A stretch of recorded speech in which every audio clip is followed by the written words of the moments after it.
দর্শক বন্ধুরা, আজকে আপনাদের মাঝে আরেকটি নতুন ভিডিও নিয়ে হাজির হলাম। তো এই ফলটা কিন্তু অনেকেই চিনেন, অনেকেই চিনেন না। তো এই ফলটার নাম হচ্ছে রুবি লঙ্ঘন। আর এই ফলটা অনেক সুস্বাদু একটি ফল এবং দেখতে অনেক সুন্দর। আর এটা থাইল্যান্ডের ভ্যারাইটিস, এটা আপনার 12 মাস ফল দিয়ে থাকে।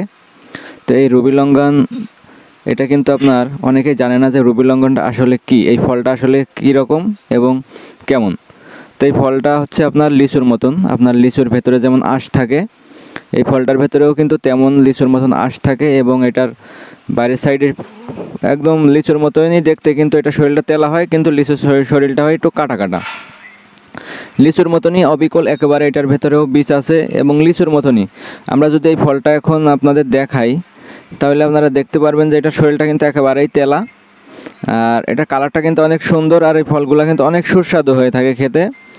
এবং যদি ভেতরের আঁশটা বের করে আপনাদের দেখানো যায় তাহলে আপনারা দেখতে পাচ্ছেন যে এটা একদম লিচুর মতন। তো এটা লিচুর মতনই, এটার মাংস কিন্তু বেশি হয়, যেহেতু এখন ফলটা এখনও ভালোভাবে পাকে নাই, তার কারণে কিন্তু এইটা।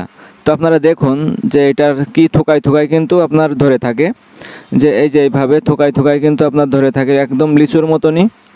তবে এই গাছগুলার কিন্তু প্রচুর পরিমাণের দাম রয়েছে। আরেকটা ফল যদি আপনাদের ছিঁড়ে দেখাই তাহলে দেখতে পারবেন এটা একদম লিচুর মতন। তো এই ফলগুলো কিন্তু এখনও পরিপক্ক হয়নি, যার কারণে এটার ভেতরে মাংসটা একটু কম আছে। এটা যখন ফুল পেকে যাবে তখন কিন্তু প্রচুর পরিমাণের মাংস এটার ভেতরে থাকবে।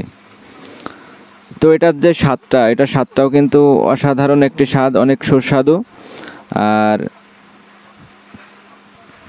প্রচুর পরিমাণের মিষ্টি হয়ে থাকে এই ফলটা। তো এই ফল যদি কারো গাছ যদি প্রয়োজন হয় অবশ্যই আমাদের নার্সারির থেকে নিতে পারবেন। তো সবাই ভালো থাকবেন, সুস্থ থাকবেন, দেখা হবে সামনে আরেকটি নতুন ভিডিও নিয়ে। সে প্রত্যাশায় আমি বিদায় নিচ্ছি। আল্লাহ হাফেজ।